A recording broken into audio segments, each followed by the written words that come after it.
مولانا مفتی نقی علی خان رحمۃ اللہ تعالی علیہ فرماتے ہیں کہ ہو سکتا ہے کہ کوئی امتی تو ہو آقا کریم صلی اللہ علیہ وسلم کا، گناہوں کی وجہ سے ہو سکتا ہے اس کا ایمان ہی سلب کر لیا جائے۔ جب ایمان سلب ہو گیا تو پھر تو شفاعت نہیں ہوگی، شفاعت تو مسلمان کی ہوگی،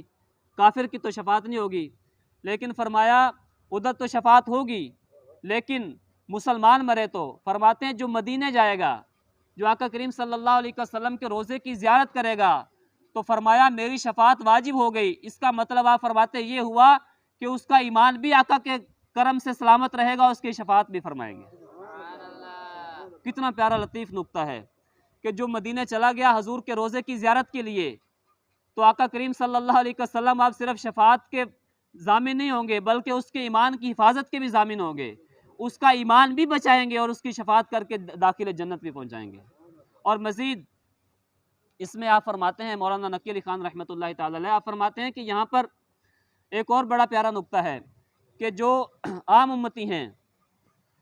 مسلمان ہی اگرچہ مریں گے تو کسی کی شفاعت عالم کرے گا، کسی کی شفاعت باعمل حافظ کرے گا، کسی کی شفاعت اولیاء کرام کریں گے، تو اس طرح بہت سارے لوگ شفاعت کریں گے، لیکن در حقیقت وہ حضور کی شفاعت ہی ہوگی۔ لیکن آگے وسیلہ ہوگا، کسی کی کوئی عالم دین شفاعت کرے گا، اللہ کا ولی شفاعت کرے گا، صحابہ کریں گے، صدیقین کریں گے، شہداء کریں گے۔ فرمایا لیکن جو روضہ منورہ پر جاتا ہے اس کی شفاعت خاص حضور صلی اللہ علیہ وسلم خود فرمائیں گے۔ جو فرمایا نا شفاعتی کہ میں اس کی شفاعت کروں گا، تو یہ وہاں پہ حافظ عالم یا شہداء یا صدیقین نہیں بلکہ خود آقا کریم صلی اللہ علیہ وسلم شفاعت فرمائیں گے۔ اور سرکار صلی اللہ تعالیٰ علیہ وسلم جس کی شفاعت فرمائیں اس کا لطف ہی کیا ہوگا۔ اعلیٰ حضرت فرماتے ہیں نا کیا ہی ذوق افزا شفاعت ہے تمہاری واہ واہ، قرض لیتی ہے گناہ پرہیزگاری واہ واہ۔ عرض کرتے ہیں یا رسول اللہ آپ کی جو شفاعت ہے وہ تو اتنی لطیف اور اتنی مزے کی ہے کہ وہ شفاعت جس کو نصیب ہو جائے تو گناہ گار نیکوکار جو آقا کریم صلی اللہ علیہ وسلم کی شفاعت کے علاوہ یعنی اپنی نیکی کی وجہ سے بخشے جائیں گے، وہ بھی یہ تمنا کریں گے کہ کاش ہمیں بھی کچھ گناہ مل جاتے، ہم بھی حضور کی شفاعت کروا لیتے۔ کیا ہی ذوق افزا شفاعت ہے تمہاری واہ واہ، قرض لیتی ہے گناہ پرہیزگاری واہ واہ۔ صلو علی الحبیب صلی اللہ تعالی علی محمد صلی اللہ تعالی علیہ وسلم۔ تو پیارے اسلامی بھائیوں، حضرت عبداللہ بن عمر رضی اللہ تعالیٰ عنہ سے روایت ہے، رسول رحمت شفیع امت صلی اللہ علیہ وسلم نے فرمایا من جاءنی زائرا، جو میری بارگاہ میں زیارت کے لیے حاضر ہوا، لا تعملہ حاجتا الا زیارتی، اس کے علاوہ اسے کوئی حاجت نہ ہو، یعنی نہ تجارت کے لیے آیا ہو نہ کسی اور مقصد کے لیے آیا ہو، صرف اور صرف میری زیارت کے لیے مدینہ منورہ پہنچا، کان حقا علی ان اکون لہ شفیعا یوم القیامہ، فرمایا مجھ پر حق ہے کہ میں روز قیامت اس کی شفاعت کروں گا۔ ایک اور روایت میں فرمایا کان فی جواری یوم القیامہ، یعنی جو خاص میری زیارت کے لیے مدینہ منورہ پہنچا وہ روز قیامت میری جوار رحمت میں ہوگا۔ اس حدیث پاک کے تحت علماء فرماتے ہیں اس حدیث پاک پر پورا عمل تب ہوگا جب بندہ مسجد نبوی کی بھی نیت نہ کرے، بلکہ بندے کو چاہیے کہ جب مدینہ منورہ کی طرف سفر شروع کرے تو صرف اور صرف روضہ پر نور کی زیارت کی نیت کرے، مسجد نبوی شریف میں نمازیں پڑھنے کی سعادت ضمناً مل جائے گی۔ بعض لوگ کہتے ہیں نا مسجد کی زیارت کی نیت سے جائے، آقا کریم صلی اللہ علیہ وسلم کی زیارت کی نیت نہ کرے، روضہ مبارکہ کی زیارت کی نیت نہ کرے، اس میں عجیب وہ فتوے بھی بیان کرتے ہیں۔ لیکن یہاں پر جو بیان کیا جا رہا ہے علماء فرماتے ہیں کہ خالص مدینہ منورہ کی طرف سفر کی نیت شروع کرے تو صرف اور صرف حضور پرنور صلی اللہ علیہ وسلم کے روضہ پرنور کی زیارت کی نیت کرے، ساتھ ضمناً مسجد نبوی میں نمازیں پڑھنا بھی اس کو مل جائیں گی، مسجد قباء میں نماز پڑھنے کی سعادت بھی مل جائے گی، اور اسی طرح فرمایا کہ مزید جو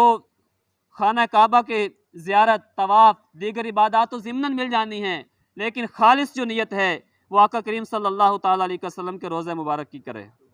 کعبہ کا نام تک نہ لیا، طیبہ ہی کہا، پوچھا تھا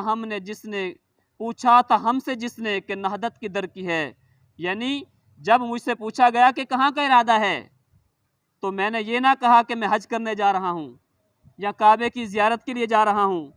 یا طواف خانہ کعبہ کرنے جا رہا ہوں یا صفا مروا کرنے جا رہا ہوں، بلکہ میرا ایک ہی جواب تھا، یہ کہ میں سرکار عالی وقار مکی مدنی تاجدار صلی اللہ علیہ وسلم کے پاکیزہ دیار طیبہ شریف جا رہا ہوں۔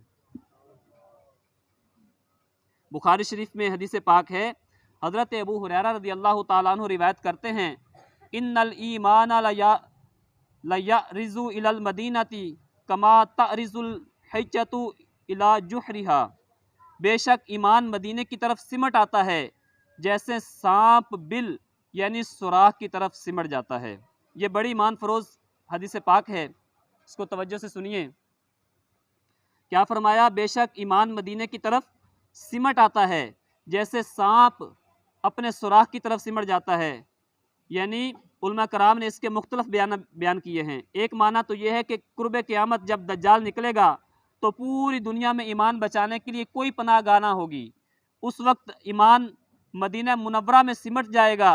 مدینہ کے علاوہ اہل ایمان کہیں نہیں ہوں گے۔ محدثین کرام نے اس کا ایک اور معنی بیان فرمایا ہے، فرماتے ہیں ذرا دیکھو، آقا علیہ السلام نے مدینہ میں ایمان کے سمٹنے کو سانپ کے ساتھ تشبیہ دی ہے، یعنی فرمایا کہ جیسے سانپ اپنے بل میں چلا جاتا ہے ایسے ہی ایمان مدینے میں چلا جائے گا۔ ذرا غور کریں، سانپ اپنے بل سے باہر نکلتا ہے، اپنی ضرورت کی چیزیں لیتا ہے، کھانا وغیرہ اس نے ڈھونڈنا ہوتا ہے، وہ ڈھونڈتا ہے، باہر گھومتے گھومتے اس کے اوپر سورج کی دھوپ پڑتی ہے، گرمی پڑتی ہے، گرد پڑتی ہے، جس سے اس کی کھال پرانی پڑ جاتی ہے۔ سال میں کچھ عرصہ وہ ایسے گزارتا ہے کہ وہ چھپ جاتا ہے، باہر نہیں نکلتا۔ جب اپنا وقت پورا کرنے کے بعد وہ باہر نکلتا ہے تو اس کی کینچلی تبدیل ہو چکی ہوتی ہے، پرانی کھال اتر جاتی ہے، نئی تازہ چمکدار کھال اس کے اوپر آ جاتی ہے۔ یہی بات حدیث پاک میں بتائی گئی ہے کہ جس طرح سانپ جب بل میں جاتا ہے تو اس کی کھال تازہ اور چمکدار ہو جاتی ہے، ایسے ہی جب بندہ دنیا میں ہوتا ہے، دیگر شہروں میں رہ رہا ہوتا ہے تو اس پر شیطان بھی حملہ آور ہوتا ہے، نفس گناہ بھی کروا دیتا ہے، دنیا داری کی طرف دل مائل بھی ہو جاتا ہے، جس کی وجہ سے ایمان کمزور پڑ جاتا ہے، حتیٰ کہ تب ایمان کو دوبارہ سے تازگی کی ضرورت ہوتی ہے۔ اور یہ تازگی کیسے ملتی ہے؟ فرمایا ایمان مدینے کی طرف سمٹتا ہے، یعنی جب عاشقان رسول دنیا میں رہتے ہیں، دیگر شہروں میں اپنے اپنے علاقوں میں رہتے ہیں، وہاں ان کو دنیا داروں سے بھی واسطہ پڑتا ہے، شیطان سے بھی واسطہ پڑتا ہے، نفس بھی گھائل کرتا ہے، اب ان کا ایمان کمزور پڑنا شروع ہو جاتا ہے۔